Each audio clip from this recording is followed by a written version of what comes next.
Hi friends, welcome to Aychu's kitchen. Hello അസ്സാം വലൈക്കും നമസ്കാരം. അപ്പോൾ ഇന്ന് ഞാൻ വന്നിട്ടുള്ളത് അവലും പഴം വെച്ചിട്ടുണ്ടാക്കുന്ന നല്ലൊരു അടിപൊളി സ്നാക്ക് റെസിപ്പി ആയിട്ടാണ്. ഇത് നമുക്ക് എളുപ്പത്തിൽ തന്നെ ഉണ്ടാക്കിയെടുക്കാൻ പറ്റും. അപ്പോൾ നമുക്കിത് എങ്ങനെയാണ് ഉണ്ടാക്കുന്നതെന്ന് നോക്കാം. അതിനു മുന്നേ എൻ്റെ ചാനൽ ആദ്യമായിട്ട് കാണുന്നവരാണെങ്കിൽ അല്ലെങ്കിൽ ഇതുവരെ സബ്സ്ക്രൈബ് ചെയ്യാത്തവരാണെങ്കിൽ ഒന്ന് സബ്സ്ക്രൈബ് ചെയ്തേക്കണേ.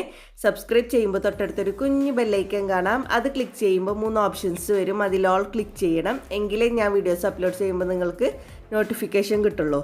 അപ്പോൾ നമുക്ക് ഒട്ടും തന്നെ സമയം കളയാതെ വീഡിയോയിലേക്ക് കടക്കാം. അപ്പോൾ ഞാൻ ഇതിലേക്ക് വേണ്ടിയിട്ട് 2 നേന്ത്രപ്പഴമാണ് എടുത്തിട്ടുള്ളത്. നല്ല പഴുത്ത പഴം നോക്കിയിട്ട് എടുക്കുന്നതായിരിക്കും നല്ലത്. നമ്മുടെ വീട്ടിൽ കറുത്ത കളറൊക്കെ കയറിയിട്ട് നാശാവാനായിട്ടുള്ള പഴമൊക്കെ ഉണ്ടല്ലോ, അതൊക്കെ വെച്ചിട്ട് നമുക്കിത് ഉണ്ടാക്കിയെടുക്കാം. അപ്പോൾ ആ 2 പഴം ഞാനിപ്പോൾ ഇതുപോലെ ചെറിയ കഷ്ണങ്ങളാക്കിയിട്ട് മുറിച്ച് വെച്ചിട്ടുണ്ട്. ഇതുപോലെ ചെറിയ കഷ്ണങ്ങളാക്കിയിട്ട് നമുക്ക് മുറിച്ച് വെക്കണം. ഇനി ഒരു പാൻ അടുപ്പത്ത് വെച്ചിട്ട് അത് ചൂടായാൽ നമുക്ക് അതിലേക്ക് കുറച്ച് നെയ്യ് ഒഴിച്ചു കൊടുക്കാം. ഞാനിവിടെ 1.5 ടേബിൾ സ്പൂണോളം നെയ്യ് ഒഴിച്ചു കൊടുത്തിട്ടുണ്ട്. ഇനി ഇതിലേക്ക് നമുക്ക് കുറച്ച് കാഷ്യൂനട്ട് ഇട്ടിട്ട് ഒന്ന് ഫ്രൈ ചെയ്തെടുക്കാം. കാഷ്യൂനട്ടിൻ്റെ കളറൊന്നും മാറേണ്ട ആവശ്യമില്ല. നമുക്ക് ഇതിലേക്ക് ഇട്ടിട്ട് അപ്പോൾ തന്നെ ഇതിൽ നിന്ന് കോരി മാറ്റാം. അപ്പോൾ നിങ്ങളുടെ കയ്യിൽ കാഷ്യൂനട്ട് ഇല്ലെങ്കിൽ ഇത് സ്കിപ്പ് ചെയ്യാം കേട്ടോ. ഇനി ഇതേ പാനിൽ തന്നെ നമുക്ക് നമ്മൾ അരിഞ്ഞു വെച്ചിട്ടുള്ള പഴം ഇട്ടിട്ട് നന്നായിട്ടൊന്ന് വഴറ്റിയെടുക്കാം.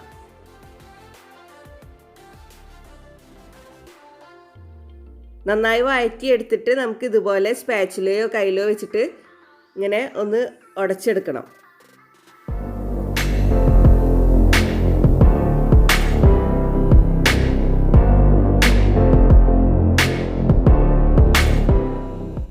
ഇപ്പോൾ ഞാൻ സ്പാച്ചില വെച്ചിട്ട് ഉടച്ചെടുത്തിട്ടുണ്ട്.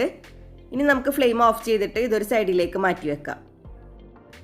ഇനി നമുക്കിതിലേക്ക് വേണ്ടിയിട്ടുള്ള ശർക്കര പാനി തയ്യാറാക്കാം. അതിന് വേണ്ടിയിട്ട് ഈ വലുപ്പത്തിലുള്ള 3 അച്ച് ശർക്കരയാണ് ഞാൻ എടുത്തിട്ടുള്ളത്.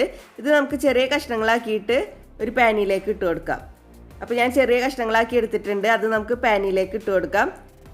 എന്നിട്ട് നമുക്കിതിലേക്ക് 1/4 കപ്പ് വെള്ളം ഒഴിച്ചു കൊടുക്കാം. അതിനുശേഷം നമുക്ക് ഫ്ലെയിം ഓൺ ചെയ്തിട്ട് ഇത് മെൽറ്റ് ചെയ്തെടുക്കാം.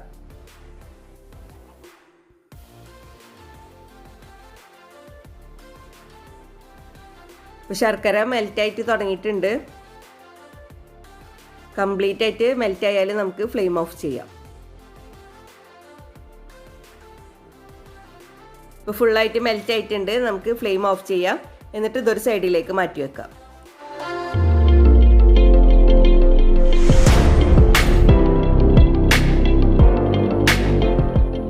ഇനി ഇതിലേക്ക് വേണ്ടിയിട്ട് ഞാൻ 1 കപ്പ് അവലാണ് എടുത്തിട്ടുള്ളത്. ഞാനിപ്പോൾ ഈ കളറിലുള്ള ഒരു അവലാണ് എടുത്തിട്ടുള്ളത്. നിങ്ങൾക്ക് ഇഷ്ടമുള്ള ഏത് അവൽ വേണമെങ്കിലും എടുക്കാം. നിങ്ങളുടെ കയ്യിലുള്ള ഏത് അവൽ വേണമെങ്കിലും നിങ്ങൾക്ക് എടുക്കാം. എന്നിട്ട് നമുക്കിതൊന്ന് നന്നായിട്ടൊന്ന് പൊടിച്ചെടുക്കണം. അപ്പോൾ അത് ഞാനൊരു മിക്സിയുടെ ജാറിലേക്ക് ഇട്ട് കൊടുക്കുന്നുണ്ട്. എന്നിട്ട് നമുക്കിത് പൊടിച്ചെടുക്കാം. ഇപ്പോൾ ഞാൻ നന്നായിട്ട് പൊടിച്ചെടുത്തിട്ടുണ്ട്. നല്ല ഫൈനായിട്ട് തന്നെ പൊടിച്ചെടുത്തിട്ടുണ്ട്. ഇനി നമുക്കിതൊരു ബൗളിലേക്ക് മാറ്റാം. അപ്പോൾ ഞാനൊരു ബൗളിലേക്ക് മാറ്റിയിട്ടുണ്ട്. ഇനി നമ്മൾ ശർക്കര പാനി തയ്യാറാക്കിയിട്ട് മാറ്റി വെച്ചിട്ടുണ്ടല്ലോ, അത് നമുക്ക് ഇതിലേക്ക് ഒഴിച്ചിട്ട് മിക്സ് ചെയ്ത് കൊടുക്കാം. അതൊന്ന് അരിച്ചെടുത്തിട്ട് ഒഴിച്ചു കൊടുക്കുന്നതായിരിക്കും നല്ലത്. കാരണം ചില ശർക്കരയിൽ കല്ലും മണ്ണൊക്കെ ഉണ്ടാവും. അപ്പോൾ അതുകൊണ്ട് ഒന്ന് അരിച്ചെടുത്തിട്ട് ഒഴിച്ചു കൊടുത്താൽ മതി.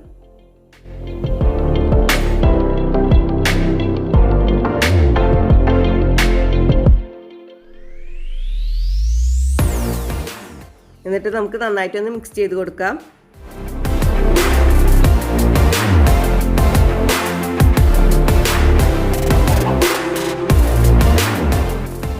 ഇതിൻ്റെ മധുരം ഒന്ന് ബാലൻസ് ചെയ്യാൻ വേണ്ടിയിട്ട് നമുക്കിതിലേക്ക് 2 നുള്ള് ഉപ്പ് ചേർത്ത് കൊടുക്കാം.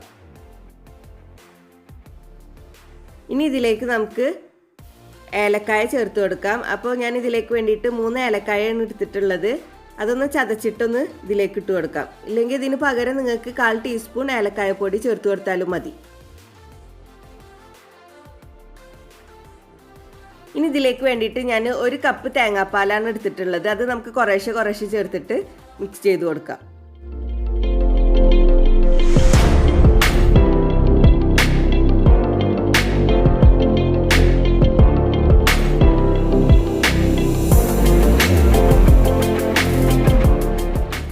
ഇപ്പോൾ ഞാൻ പകുതി തേങ്ങാപ്പാലാണ് ഒഴിച്ചു കൊടുത്തിട്ടുള്ളൂ. ഇനി നമ്മൾ വാട്ടി വെച്ചിട്ടുള്ള പഴമൊക്കെ ചേർത്ത് കൊടുത്തതിന് ശേഷം പാകത്തിന് കുറച്ചും കൂടി തേങ്ങാപ്പാൽ ഒഴിച്ചു കൊടുക്കാം. അപ്പോൾ നമുക്കിതിലേക്ക് നമ്മൾ വാട്ടിയിട്ട് ഉടച്ച് വെച്ചിട്ടുള്ള പഴം ഉണ്ടല്ലോ, അത് നമുക്കിതിലേക്ക് ഇട്ട് കൊടുത്തിട്ട് മിക്സ് ചെയ്ത് കൊടുക്കാം.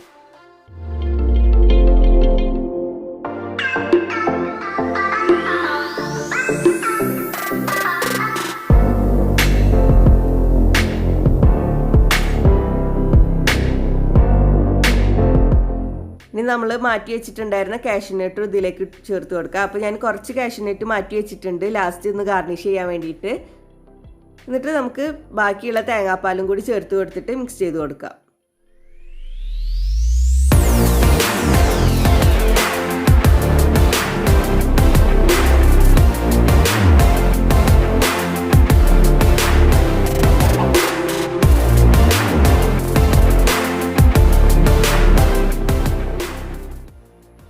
അപ്പോൾ ഞാൻ ഇതിലേക്ക് വേണ്ടിയിട്ട് 1 കപ്പ് തേങ്ങാപ്പാലാണ് എടുത്തിട്ടുള്ളത്.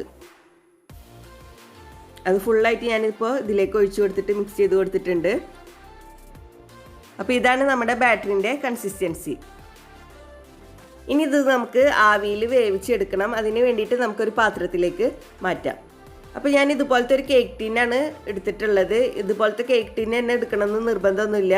നിങ്ങളുടെ വീട്ടിലുള്ള നിങ്ങളുടെ കയ്യിലുള്ള ഏത് പാത്രം വേണമെങ്കിലും നിങ്ങൾക്ക് എടുക്കാം. ഏത് സ്റ്റീലിൻ്റെ പ്ലേറ്റോ അല്ലെങ്കിൽ ചോറ്റുപാത്രമോ എന്ത് വേണമെങ്കിലും ഇതിന് വേണ്ടിയിട്ട് എടുക്കാം. അപ്പോൾ ഞാൻ ഈ കേക്ക് ടിന്നിൽ ഓയിൽ പുരട്ടി കൊടുത്തിട്ടുണ്ടായിരുന്നു. എന്നിട്ട് ഞാൻ അതിലേക്ക് നമ്മുടെ ബാറ്ററി ഒഴിച്ചു കൊടുത്തിട്ടുണ്ട്. ഇനി ഇതുപോലെ ഒരു സ്പൂൺ വെച്ചിട്ട് നമുക്ക് ഒന്ന് ലെവൽ ചെയ്ത് കൊടുക്കാം.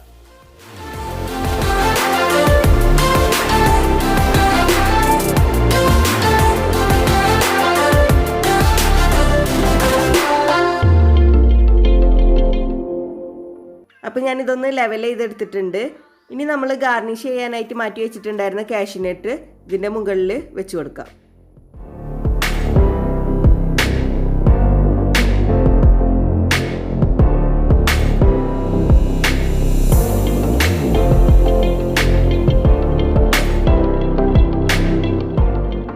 ഇനി നമുക്കിത് ആവിയിൽ വേവിച്ചെടുക്കാം. അതിന് വേണ്ടിയിട്ട് ഞാനൊരു സ്റ്റീമറിൽ കുറച്ച് വെള്ളം തിളപ്പിക്കാനായിട്ട് വെച്ചിട്ടുണ്ട്. ഈ വെള്ളം തിളച്ചാൽ നമുക്ക് ഇതിലേക്ക് വെച്ചിട്ട് വേവിച്ചെടുക്കാം. ഇപ്പോൾ വെള്ളം തിളച്ചിട്ടുണ്ട്. നമുക്കിതിലേക്ക് കേക്ക് ടീന് വെച്ചിട്ട് മൂടി വെച്ചിട്ട് വേവിച്ചെടുക്കാം. ഒരു 20-25 മിനിറ്റ് ആകുമ്പോഴേക്കും തന്നെ നമുക്കിത് വെന്ത് കിട്ടും. ഇപ്പോൾ ഒരു 25 മിനിറ്റ് കഴിഞ്ഞിട്ടുണ്ട്. നമുക്കിതൊന്ന് തുറന്ന് നോക്കാം. ഇപ്പോൾ ഇത് വെന്ത് വന്നിട്ടുണ്ട്. ഇനി നമുക്ക് ഫ്ലെയിം ഓഫ് ചെയ്യാം.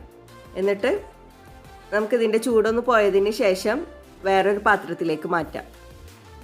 അപ്പോൾ ഇതിൻ്റെ ചൂടൊന്ന് വിട്ടിട്ടുണ്ട്. കണ്ടില്ലേ, ഇതിൻ്റെ സൈഡിൽ നിന്ന് തന്നെ ചൂടൊക്കെ വിടുമ്പോൾ വിട്ടു വരും.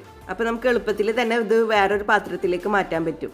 അപ്പോൾ ഞാനതൊരു വേറൊരു പാത്രത്തിലേക്ക് മാറ്റുന്നുണ്ട്. അപ്പോൾ നമ്മുടെ അവലും പഴം വെച്ചിട്ടുള്ള സ്നാക്ക് റെഡി ആയിട്ടുണ്ട്. ഇത് നല്ലൊരു കിടില സ്നാക്കാണ് കേട്ടോ. നമുക്ക് എളുപ്പത്തിൽ തന്നെ ഉണ്ടാക്കിയെടുക്കാൻ പറ്റും. അപ്പോൾ ഞാനതൊന്ന് തിരിച്ചിട്ട് കൊടുത്തിട്ടുണ്ട്. നമ്മൾ ഗാർണിഷ് ചെയ്തിട്ടുള്ള ഭാഗം ഫ്രണ്ടിലേക്ക് വെച്ചിട്ടുണ്ട്. ഇത് നമുക്ക് എളുപ്പത്തിൽ തന്നെ ഉണ്ടാക്കാനും പറ്റും. നല്ല ടേസ്റ്റിയാണ്. അപ്പോൾ എല്ലാവരും ഒന്ന് ട്രൈ ചെയ്ത് നോക്കണം. നമുക്കിതൊന്ന് മുറിച്ച് നോക്കാം.